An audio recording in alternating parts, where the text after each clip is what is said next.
जय अम्बे हरे जगदम्बे हरे, जय जय जगजननी अम्बे हरे, जय अम्बे हरे। जय अम्बे हरे जगदम्बे हरे। અથશ્રી તુલસીપત્રમ ચેનલમાં હું અપર્ણા આપ સૌનું સ્વાગત કરું છું.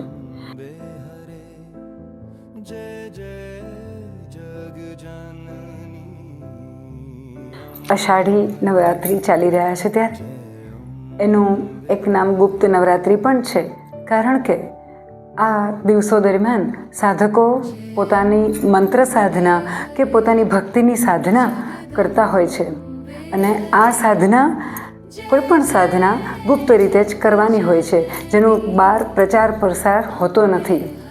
તો આ સાધના દરમિયાન કયા દેવદેવીની સાધના કરવી, કયા મંત્રોની સાધના કરવી એ વિશે વિશેષ માહિતી માટે આજના દિવસે આ તુલસીપત્રમ ચેનલમાં આપણે જાણીશું. અષાઢ નવરાત્રિ દરમિયાન 10 મહાવિદ્યાઓની પણ સાધના કરવામાં આવે છે, જે તંત્ર સાધનામાં એની ગણના થાય છે. એ 10 દેવીઓ કોણ છે, એની સાધના, એના મંત્ર અને એની સાધના કરવાના પછી શું એનું ફળ મળે છે, એ કયા સાધનની પ્રાપ્તિ માટે એની સાધના કરવાની હોય છે, આ બધી જ વિશેષ વિગતો આપણે આજના દિવસે જાણીશું.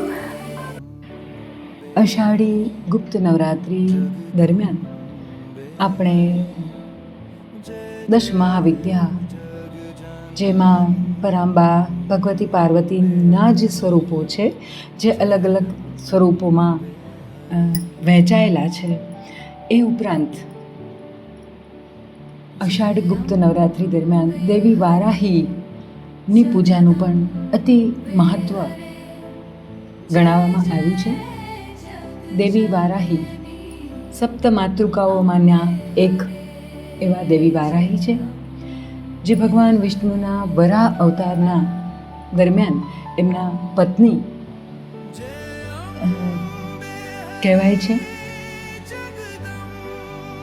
વારાહી દેવીની પૂજા અષાઢ ગુપ્ત નવરાત્રિ દરમિયાન ભૌતિક સમૃદ્ધિ, આધ્યાત્મિક વિકાસ, સારા સ્વાસ્થ્ય અને રક્ષણ માટે એમની પૂજા કરવામાં આવે છે. દેવી વારાહી એક યોદ્ધા દેવી છે, જેમણે શુંભ, નિશુંભ અને તેમની સેનાઓ સાથેના યુદ્ધના કાળ દરમિયાન મા ભાગવતી દુર્ગાને ખૂબ મદદ કરી હતી. એમનો ચહેરો ભૂંડ જેવો દેખાય છે, જેને આપણે વરાહ કહીએ છીએ. તે પોતાના ભક્તોને દુશ્મનો ઉપર વિજય, પ્રગતિ, સફળતા અને સમૃદ્ધિના આશીર્વાદ આપે છે.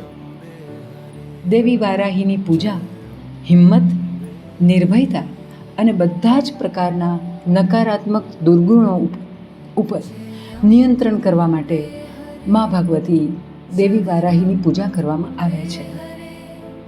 અષાઢી ગુપ્ત નવરાત્રિ દરમિયાન વારાહી દેવીનો મંત્રનો જાપ કરવો ખૂબ જ પુણ્યદાયી અને લાભદાયી કહેવામાં આવે છે.